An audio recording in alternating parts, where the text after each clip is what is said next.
Lesson 20 Princess September. Let's get going. Which word do you like the most and why? Read to understand.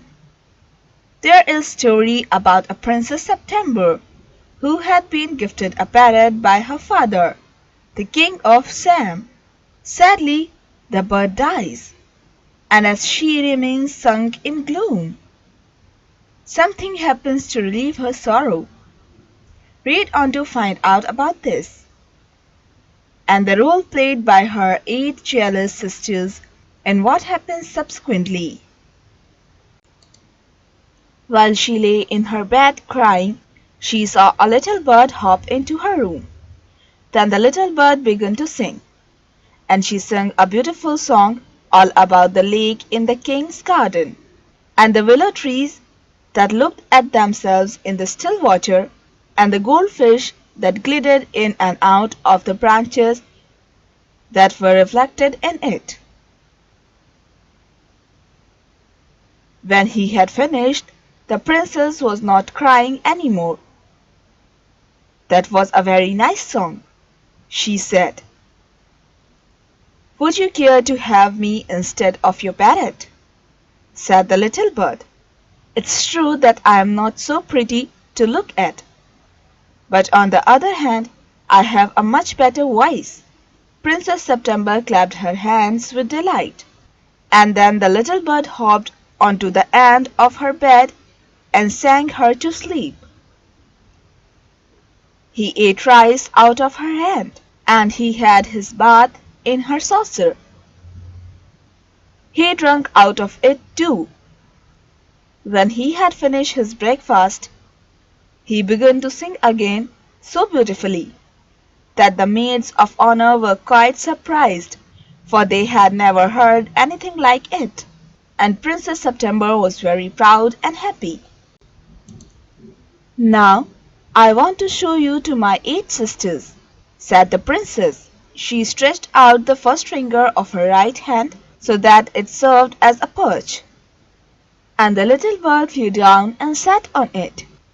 Then, followed by her maids of honor, she went through the palace and called on each of the princesses in turn. Princess September ran through all the rooms of the palace, singing like a lark, while the little bird flew round and round her, singing like a nightingale, which indeed it was. Things went on like this for several days, and then the 8 princesses put their heads together. "Do you mind our asking where your bird is now?" they said. "He's gone to pay a visit to his father-in-law," said Princess September. "And what makes you think he'll come back?" asked the princesses. "He always just come back," said Princess September. "Well, my dear," said the 8 princesses, "if you'll take our advice, you won't run any risks like that. If he comes back, and mind you, if he does you'll be lucky, pop him into the cage and keep him there. That's the only way you can be sure of him." "But I like to have him fly about the room," said Princess September. "Safety first," said her sister ominously. They got up and walked out of the room, shaking their heads, leaving September very uneasy. It seemed to her that her little bird was away a long time, and she could not think what he was doing. Something might have happened to him, what with hogs and man with snails. You never know what trouble he might get into. Besides, he might forget her, or he might take a fancy to somebody else. That would be dreadful. Oh, she wished he was safely come back again, and in the golden cage that stood there empty and ready. Suddenly, September heard a tweet tweet just behind her ear, and she saw the little bird sitting on her shoulder. He had come in so quietly and alighted so softly that she had not heard him. "I wondered what on earth had become for you," said the princess. September felt her heart go thump-thump against her chest, and she made up her mind to take no more risks. She put out her hand and took hold of the bird. This he was quite used to. She liked feeling his heart go tip-a-tap so fast in the hollow of her hand, and I think he liked the soft warmth of her little hand. So the bird suspected nothing. He was so surprised when she carried him over the cage, popped him in, and shut the door on him, that for a moment he could think of nothing to say. But in a moment or two he hopped up on the ivory perch and said, "What is the joke?" "There's no joke," said September, "but some of Mamma's cats are prowling about tonight, and I think you are much safer in there. I shouldn't have slept a wink all night if I hadn't known you were safe." "Well, just for this once, I don't mind," said the little bird, "so long as you let me out in the morning." He ate a very good supper and then began to sing. But in the middle of his song he stopped. "I don't know what the matter is with me," he said, "but I don't feel like singing tonight." "Very well," said September, "go to sleep instead." So he put his head under his wings, and in a minute was fast asleep. September went to sleep too, but when the dawn broke, she was awakened by the little bird calling her at the top of his voice. Wake up," he said. "Open the door of this cage and let me out. I want to have good fly while the dew is still on the ground." "You are much better off where you are," said September. "You have a beautiful golden cage." "Let me out, let me out," said the little bird. "You'll have 3 meals a day served by my maids of honor. You'll have nothing to worry you from morning till night, and you can sing to your heart's content." "Let me out," said the little bird, and he tried to slip through the bars of the cage. But of course he couldn't, and he beat against the door, but of course he couldn't open it. "Let me out, let me out." "Don't be such an old silly," said September. "I've only put you in the cage because I am so fond of you. I know what's good for you much better than you do yourself. Sing me a little song and I'll give you a piece of brown sugar." But the little bird stood in the corner of his cage, looking out at the blue sky, and never sung a note. He never sung all day. "What's the good of sulking?" said September. "Why don't you sing and forget your troubles?" "How can I sing?"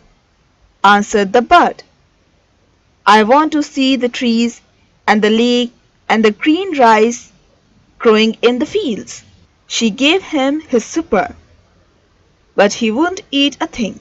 The princess was a little anxious at this, and asked her sisters what they thought about it.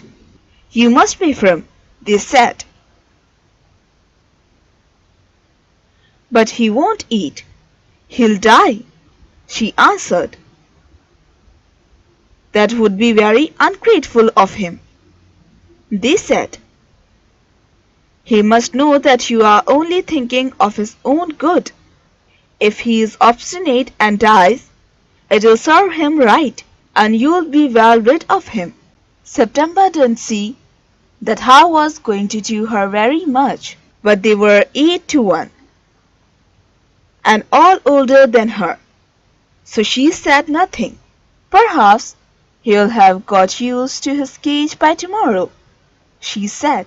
And next day when she awoke, she cried out good morning in a cheerful voice. She got no answer. She jumped out of bed and ran to the cage. She gave a startled cry.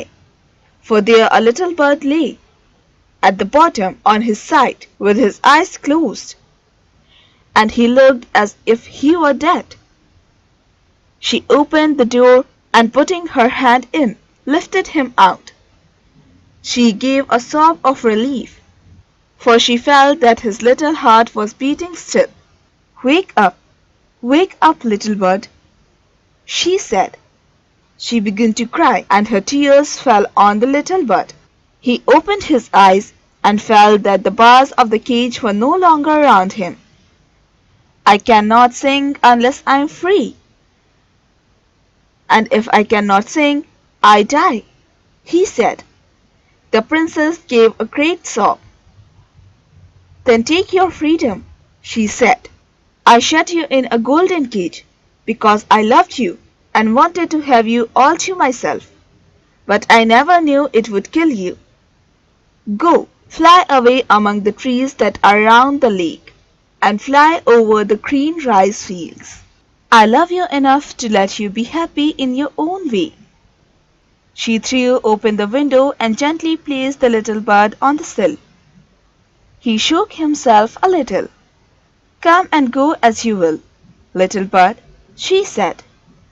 I will never put you in a cage any more.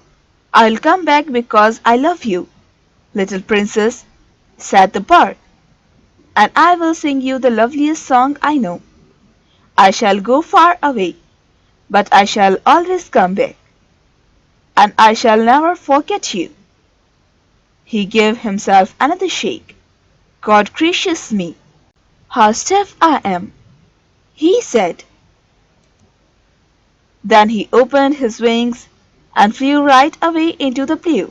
He did return at last, and he sat on September's shoulder and ate out of her hand and sung her the beautiful songs he had learned while he was flying up and down the fair places of the world.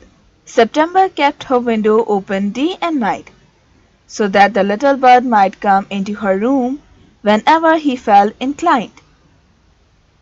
And this was very good for her, so she grew extremely beautiful.